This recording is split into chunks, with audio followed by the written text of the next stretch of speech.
मगरबी बंगाल से इस वक्त की बड़ी खबर आपको बता दें। टीएमसी एमपी की कार ने बच्चे को कुचला। अबू ताहिर की कार ने बच्चे को कुचला है।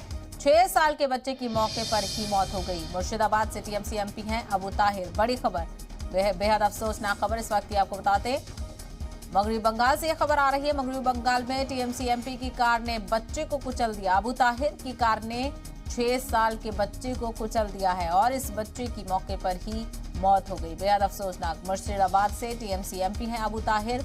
उनकी कार से यह हादसा पेश आया है। उनकी कार की जद में आकर एक बच्चे की मौत हो गई है। 6 साल का ये बच्चा बताया जा रहा है, जिसको अबू ताहिर, जो कि एमएलए हैं, टीएमसी के एमपी हैं, उनकी कार से यह हादसा पेश आया है। एक बच्चे को कुचलती हुई ये कार निकल गई है। तस्वीरें आप देखिए। टीएमसी के एमपी हैं अबू ताहिर। उनकी कार से यह हादसा पेश आया है। एक बच्चे को कुचला है। अबू ताहिर की कार ने बच्चे को कुचला है। 6 साल के बच्चे की मौके पर ही मौत हो गई। मुर्शिदाबाद से टीएमसी एमपी हैं अबू ताहिर, जिनकी कार से यह हादसा पेश आया। तो बड़ी खबर आपको बता दें, मगरबी बंगाल से आ रही है। टीएमसी एमपी की कार से एक बच्चे को टक्कर लगी। अबू ताहिर की कार ये बताई जा रही है, जो कि टीएमसी के एमपी हैं।